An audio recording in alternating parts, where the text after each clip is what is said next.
Welcome back to my channel. ಹೊಸದಾಗಿ channel ನೋಡ್ತಾ ಇದ್ದರೆ ಸಬ್ಸ್ಕ್ರೈಬ್ ಮಾಡಿಕೊಂಡು ಸಪೋರ್ಟ್ ಮಾಡಿ.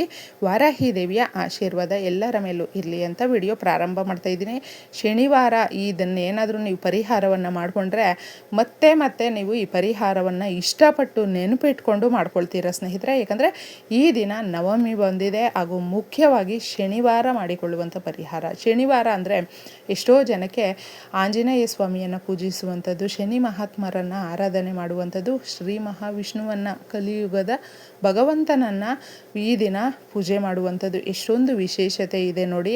ಎಷ್ಟೋ ಜನಕ್ಕೆ ಶತ್ರುಗಳ ಭಯ ಇರುತ್ತೆ, ಹಾಗೂ ಅರ್ಧಾಷ್ಟಮ ಶನಿಯ ಕಾಟ ಇರುತ್ತೆ.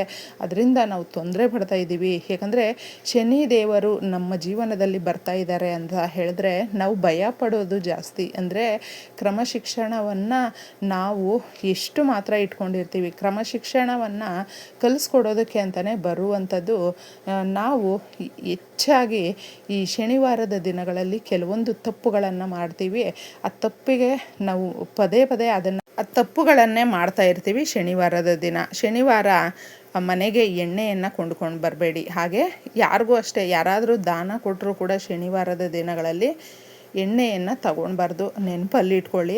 ಯಾವುದೇ ರೀತಿಯಾದಂಥದ್ದು, ದೀಪಕ್ಕಾಗಿರಬಹುದು, ಅಡುಗೆ ಮನೆಗಾಗಿರಬಹುದು. ಹಾಗೆ ಮುಖ್ಯವಾಗಿ ಸ್ನೇಹಿತರೆ, ಈ ದಿನ ನೀವು ಯಾರಿಗಾದ್ರೂ ಎಳ್ಳನ್ನು ದಾನ ಮಾಡಬಹುದು, ದೇವಸ್ಥಾನಕ್ಕೆ ಕೊಡಬಹುದು. ಆಗ ಅರ್ಧಾಷ್ಟಮ ಶನಿ ಏನಿರುತ್ತೋ ಅದು ಪೂರ್ತಿಯಾಗಿ ಹೊರಟೋಗುತ್ತೆ. ಕಷ್ಟಕ್ಕೆ ಗುರಿ ಆಗೋದಿಲ್ಲ. ನಾವು ಇದನ್ನು ಮಾಡ್ಕೊಂಡು ನೋಡಿ. ಕಬ್ಬಿಣದ ವಸ್ತುಗಳನ್ನು ಮನೆಗೆ ತಗೊಂಡು ಬರಬಾರ್ದು. ವುಡ್ಡನ್ ವಸ್ತುಗಳನ್ನು ಮನೆಗೆ ಕೊಂಡ್ಕೊಂಡು ಬರಬಾರ್ದು ಶನಿವಾರದ ದಿನಗಳಲ್ಲಿ. ಇವನ್ನು ತಪ್ಪಿಸಿದಾಗ ನಮಗೆ ಮನೆಯಲ್ಲಿ ಸುಖ ಶಾಂತಿ ಅನ್ನೋದು ನೆಲೆಸಿರುತ್ತೆ. ಇದನ್ನು ನಾವು ಆರಾಮಾಗಿ ಫಾಲೋ ಮಾಡಬಹುದು. ಇನ್ನು ಈ ದಿನ ಮಾಡುವಂಥ ಪರಿಹಾರ ಸ್ನೇಹಿತರೆ, ಶನಿವಾರ ತುಂಬ ಮತ್ತೆ ಶನಿವಾರ ಯಾವಾಗ ಬರುತ್ತೆ ಅಂತ ಬೇಕಂದರೆ ವೆಯ್ಟ್ ಮಾಡ್ತೀವಿ. ಅಷ್ಟೊಂದು ಪವರ್ಫುಲ್ ಪರಿಹಾರ ಅಂತಲೇ ಹೇಳಬಹುದು. ಬೆಲ್ಲದಿಂದ ಮಾಡುವಂಥ ಪರಿಹಾರ ಬೇರೆ ಏನೂ ಇಲ್ಲ ಸ್ನೇಹಿತರೆ. ಬೆಲ್ಲ ಅನ್ನುವಂಥದ್ದು ದೇವತೆಗಳಿಗೆ ನಿವೇದನೆ ಆಗುವಂಥದ್ದು, ಪರಿಶುದ್ಧವಾಗಿರುವಂಥ ಪದಾರ್ಥ. ಶ್ರೀ ಮಹಾವಿಷ್ಣುವಿಗೆ ತುಂಬ ಪ್ರೀತಿಕರವಾಗಿರುವಂಥದ್ದು. ಏಕೆಂದರೆ ಪರಮಾನ್ನ ಮಾಡ್ತೀವಿ ನೋಡಿ, ಅದನ್ನು ಭಗವಂತನಿಗೆ ಅರ್ಪಿಸ್ತೀವಿ. ಲಕ್ಷ್ಮೀ ದೇವಿಗೆ ನಾವು ಪ್ರಸಾದ ನೈವೇದ್ಯವಾಗಿ ಕೊಡ್ತೀವಿ.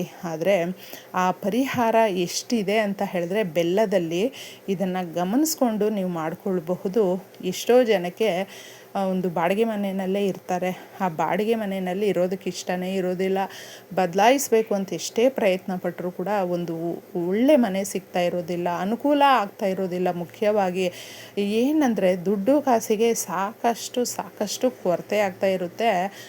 ಎಷ್ಟೊಂದು ದರಿದ್ರ ತುಂಬಿಕೊಂಡಿರುತ್ತೆ ಒಬ್ಬ ಮನುಷ್ಯನಿಗೆ ಅಂತ ಹೇಳಿದ್ರೆ, ಒಂದೊಂದು ದಿನ ಯಾರಾದರೂ ನೆಂಟರ ಮನೆಗೆ ಬಂದರೂ ಕೂಡ ಅವ್ರಿಗೆ ಕ್ಲೀನಾಗಿ ನಾವು ಉಪಚಾರ ಮಾಡಬೇಕು ಅಂತ ಹೇಳಿದ್ರು ನಮ್ಮ ಹತ್ರ ಹಣ ಇರೋದಿಲ್ಲ. ಮಕ್ಕಳಿಗೆ ಒಳ್ಳೆ ಬಟ್ಟೆ ಊಟ ಕೊಡಿಸ್ಬೇಕು ಅಂದರೂ ಕೂಡ ನಮ್ಮ ಹತ್ರ ದುಡ್ಡು ಇರೋದಿಲ್ಲ. ಇದನ್ನು ಯಾರಿಗಪ್ಪ ಹೇಳ್ಕೊಳಕ್ಕಾಗುತ್ತೆ? ಇಷ್ಟು ಕಷ್ಟ, ಇಷ್ಟು ಬಡತನ ಸಾಕು ಅನ್ನೋ ಥರ ಇದ್ದರೆ ಏನೂ ಇಲ್ಲ ಸ್ನೇಹಿತರೆ. ಒಂದು ತುಂಡು ಬೆಲ್ಲ ತಗೊಳ್ಳಿ, ಒಂದು ಅಚ್ಚು ಬೆಲ್ಲ ತಗೊಳ್ಳಿ, ಒಂದು ಉಂಡೆ ಬೆಲ್ಲ ತಗೊಳ್ಳಿ. ಅದು ನಿಮ್ಮ ಇಷ್ಟ, ನಿಮ್ಮ ಶಕ್ತಿಯ ಅನುಸಾರ ಎಷ್ಟಾದರೂ ತಗೊಳ್ಬಹುದು. ಇದರಲ್ಲಿ ಇಷ್ಟೇ ತಗೊಳ್ಬೇಕು ಅಂತ ಇಲ್ಲ. ಬೆಲ್ಲ ಅನ್ನುವಂಥದ್ದು ನೀವು ಏನು ಕೇಳಿಕೊಂಡ್ರೂ ಆ ಪರಿಹಾರ ತುಂಬ ಚೆನ್ನಾಗಿ ವರ್ಕೌಟ್ ಆಗುತ್ತೆ. ಅಷ್ಟು ಚೆನ್ನಾಗಿರುವಂಥ ಪರಿಹಾರ ಇದಾಗಿರೋದ್ರಿಂದ ಬೆಲ್ಲಕ್ಕೆ ಸಾಕಷ್ಟು ಶಕ್ತಿ ಅನ್ನೋದಿದೆ. ಇದನ್ನು ಅರ್ಥ ಮಾಡಿಕೊಂಡು ಮಾಡ್ಕೊಳ್ಳಿ. ಈ ಪರಿಹಾರ ಒಂದು ತುಂಡಾದರೂ ತಗೊಳ್ಳಿ ಅಥವಾ ಒಂದು ಉಂಡೆ ಬೆಲ್ಲ ಆದರೂ ತಗೊಳ್ಳಿ, ಅದು ನಿಮ್ಮ ಇಷ್ಟ. ಶನಿವಾರ ರಾತ್ರಿ ಮಾಡ್ಕೊಳ್ಳಿ ಈ ಪರಿಹಾರವನ್ನು.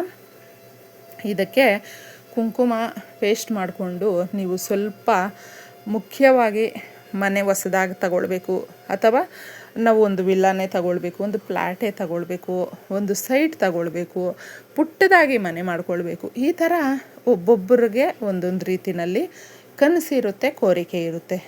ಅಥವಾ ಮನೆ ಆಗಿರಬಹುದು, ಒಡವೆ ಆಗಿರಬಹುದು, ಅಥವಾ ಸಂಬಂಧಗಳಲ್ಲೇ ಆಗಿರಬಹುದು, ಸಾಲ ಸಮಸ್ಯೆ ಆಗಿರಬಹುದು. ಒಂದು 5 ಲಕ್ಷ ಸಾಲ ಮಾಡಿದ್ದೀವಿ, 10 ಲಕ್ಷ ಸಾಲ ಮಾಡಿದ್ದೀವಿ, ಅಥವಾ 1 ಲಕ್ಷ ಸಾಲ ಮಾಡಿದ್ದೀವಿ. ಒಬ್ಬೊಬ್ರಿಗೂ ಒಂದೊಂದು ರೀತಿಯಲ್ಲಿ ಅದೇ ದೊಡ್ಡದಾಗಿ ಇರುತ್ತೆ. ಆ ಕಷ್ಟವನ್ನು ನಾವು ತೀರಿಸ್ಕೊಳ್ಳೋದಕ್ಕೆ ನಮಗೊಂದು ಮಾರ್ಗ ಬೇಕು ಅಷ್ಟೇ. ಅದು ಇದರಲ್ಲಿದೆ.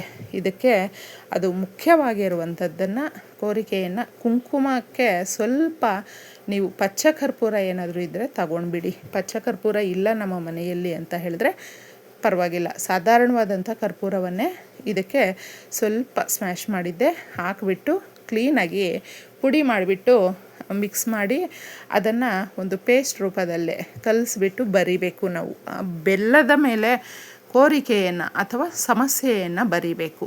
ಇದನ್ನು ಯಾರಿಗೆ ನಂಬಿಕೆ ಇರುತ್ತೆ, ಕಲಿಯುಗದ ಭಗವಂತನು ನಮಗೆ ದಾರಿಯನ್ನು ತೋರಿಸ್ತಾನೆ ಅನ್ನುವಂಥದ್ದು ನಿಮಗೆ ಇರುತ್ತೋ ಅದನ್ನು ಮಾಡಿಕೊಂಡು ಬರಿಬೇಕು. ಇದ್ರ ಮೇಲೆ ಬರೆದುಬಿಟ್ಟು ರಾತ್ರಿ ಪೂರ್ತಿ ದೇವ್ರ ಮನೆಯಲ್ಲಿ ಒಂದು ಪ್ಲೇಟ್ ಮೇಲೆ ಇಡಿ.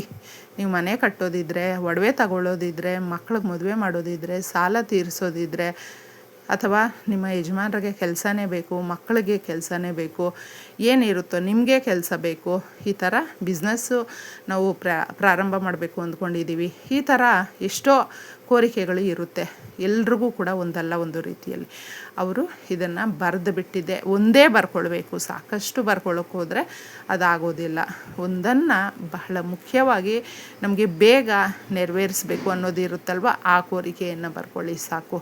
ಅದನ್ನು ಬರೆದುಬಿಟ್ಟು ಇದ್ರ ಮೇಲೆ ನೀಟಾಗಿ ನೀವು ದೇವ್ರ ಮನೆಯಲ್ಲಿ ಇದನ್ನು ಇಟ್ಟು ಒಂದು ಧೂಪವನ್ನು ತೋರಿಸಿ, ಸ್ವಲ್ಪ ಧೂಪವನ್ನು ತೋರಿಸಿ ರಾತ್ರಿ ಪೂರ್ತಿ ಇದನ್ನು ಆ ಜಾಗದಲ್ಲೇ ನಾವು ಬಿಡಬೇಕು ಸ್ನೇಹಿತರೆ. ತದನಂತರ ಇದನ್ನು ನೀವು ಮಾರನೆಯ ದಿನ ತಗೊಂಡೋಗಿದೆ, ಬೆಳಗ್ಗೆ ಕೈ ಕಾಲು ಮುಖ ತೊಳ್ಕೊಂಡಿದ್ದೆ ನೀವು ತಗೊಂಡೋಗಿದೆ ಎಲ್ಲಾದರೂ ಅರಳಿ ಮರ ಇರುತ್ತೆ ಅಥವಾ ದೇವತಾ ವೃಕ್ಷಗಳು ನಿಮಗೆ ಯಾವುದಾದ್ರೂ ಪರವಾಗಿಲ್ಲ, ಬೇವಿನ ಮರ ಇದ್ದರೂ ಕೂಡ, ಆಲದ ಮರ ಇದ್ದರೂ ಕೂಡ ತಗೊಂಡೋಗಿದ್ದೆ ಹಾಕ್ಬಿಟ್ಟು ಆ ಬುಡದ ಹತ್ತಿರ ಹಾಕ್ಬಿಟ್ಟು ಬರಬಹುದು. ದೇವತಾ ವೃಕ್ಷಗಳ ಹತ್ರ ಹಾಕ್ಬಿಟ್ಟು ಬಂದಾಗ ನಾವು ರಾತ್ರಿ ಎಲ್ಲ ಕೇಳ್ಕೊಂಡಿರುವ ಆ ಸಂಕಲ್ಪ ಭಗವಂತನು ಅದಕ್ಕೆ ಸಕಾರಾತ್ಮಕವಾದ ಶಕ್ತಿಯನ್ನು ತುಂಬಿಸಿರ್ತಾನೆ. ಅದನ್ನು ನಾವು ಆ ಗಿಡ ಮರಗಳ ಹತ್ರ, ಹಸಿರು ಗಿಡಗಳ ಹತ್ರ, ದೇವತಾ ವೃಕ್ಷಗಳ ಹತ್ರ ಹಾಕ್ಬಿಟ್ಟು ಬಂದಾಗ ಆ ಶಕ್ತಿ ಅನ್ನುವಂಥದ್ದು ಭಗವಂತನು ನಮಗೆ ಆಶೀರ್ವಾದದ ರೂಪದಲ್ಲಿ ದಾರಿಯನ್ನು ತೋರಿಸ್ಕೊಡ್ತಾನೆ. ಇಷ್ಟನ್ನು ಮಾಡ್ಕೊಳ್ಳಿ. ಒಂದಷ್ಟು ಶನಿವಾರಗಳು ಪದೇ ಪದೇ ಮಾಡ್ಕೊಳ್ಳಿ. ನಿಮ್ಮ ಇಷ್ಟಾರ್ಥಗಳು ಬೇಗ ಶೀಘ್ರದಲ್ಲೇ ನೆರವೇರಿಸ್ಕೊಡ್ತಾನೆ ಭಗವಂತನು ಸ್ನೇಹಿತರೆ.